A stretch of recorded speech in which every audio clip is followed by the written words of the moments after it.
So, I forgot my next joke.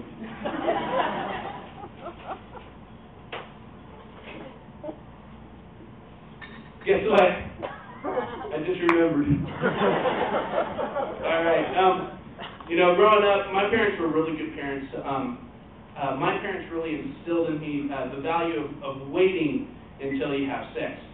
And so I tried to remain a virgin until I was married. I will readily admit that I didn't make it all the way, but I got kind of close, okay? But the funny thing about growing up, trying to stay a virgin, is that you cannot go to a prom or a dance or a formal or anything like this. Because the rest of the guys in high school that are getting laid on a regular basis, they can sit there and they can dance with their girl and everything's going okay, right? For us who are trying to, keep it, our dances look a little bit more like this.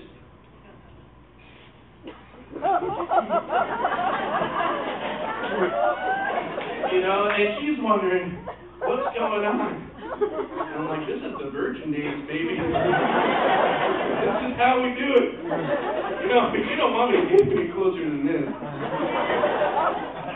Awkward. And it's funny, because this whole time I was trying so hard. It's not like I didn't like the idea of having sex. And although mentally I was trying to keep it back, my penis didn't share the same conviction. My penis would be looking up at me like, dude, what is your problem? And I'd be like, man, I'm trying to stay a virgin until marriage. You're killing my game, bro. Can't you be a normal teenager for once?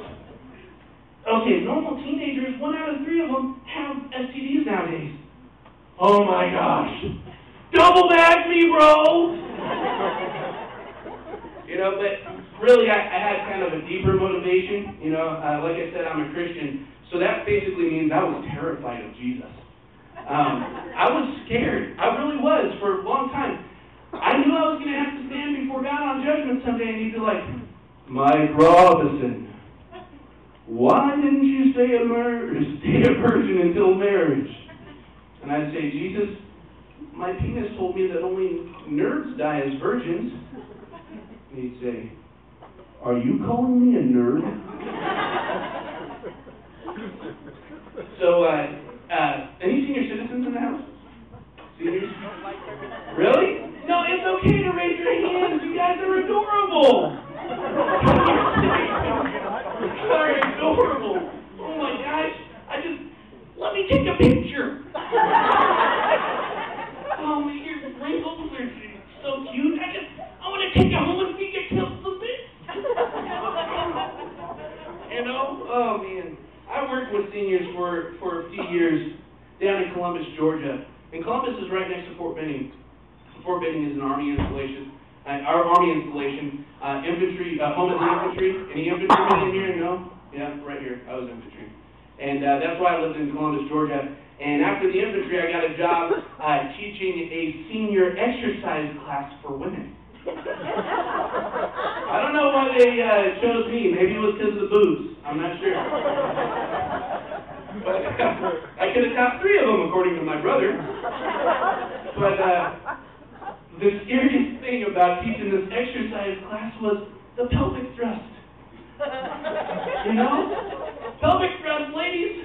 If you were an 80-year-old woman who has not been touched since the Holocaust, what would you do with the guy doing this in your face? Probably wouldn't even matter what he looked like.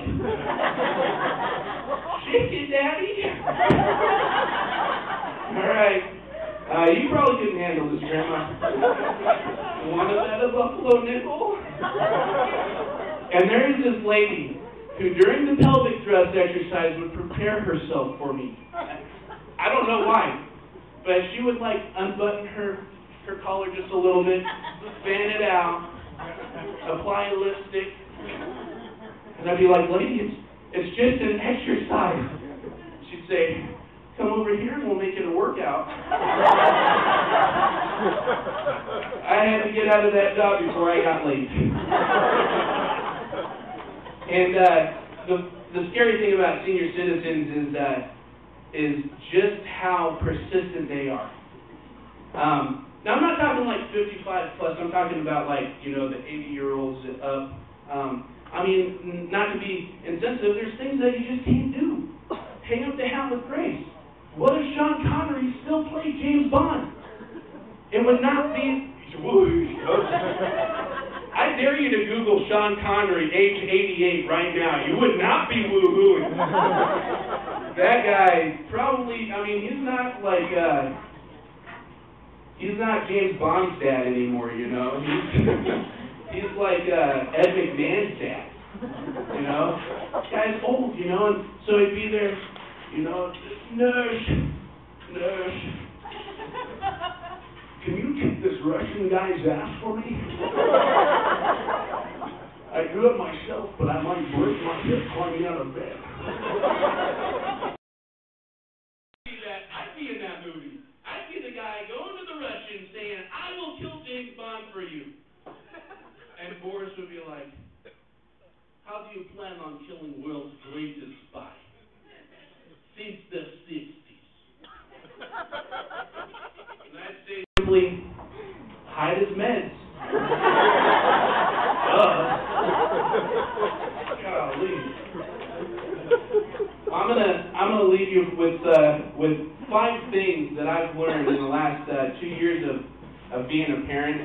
5 things that I never thought I would ever have to say to anybody in my life. Okay? Number 1, no bud. We do not touch our peepees with candy. Number 2, I don't care how much it hurts, I am not kissing your butt. Number 3, what are you doing with grandma's teeth? Number 4, get mommy's underwear out of your mouth.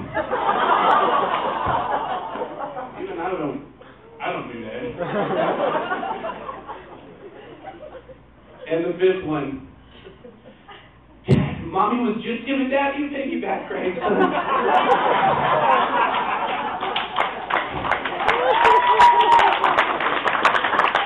just got to tell you, the look on my son's face,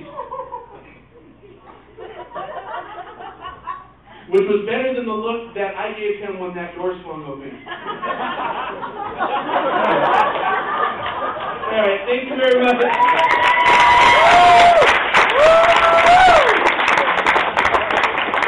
Thanks,